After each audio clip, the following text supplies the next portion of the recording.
गह करे महाराज बाबा मंदिरवा मिल्की नगरिया में धाम गह करेला बाबा मंदिरवा मिल्की नगरिया में धाम बा।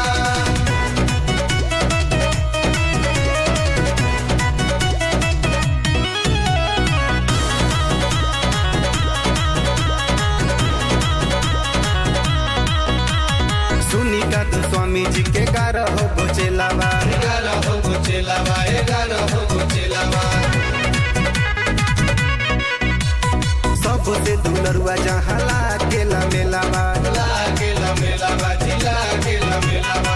बगले में विष्णु बाबा लवले असनिया संतोष बाबा या के बसले चरनिया रोज हो खत 8 जाम्बा गह गह करे स्वामी बाबा मंदिरवा गह गह करे महाराज बाबा मंदिरवा मिल्की नगरिया में धाम पुजारी बलिया सहरिया में नाम गह गह एक और जमुना दूजे गंगा जी के धार बा गंगा जी के धार बा जी गंगा जी के धार बा। बिचवा में दोबा जहाँ लागल दरबार बा लागल दरबार बा जी लागल दरबार बा।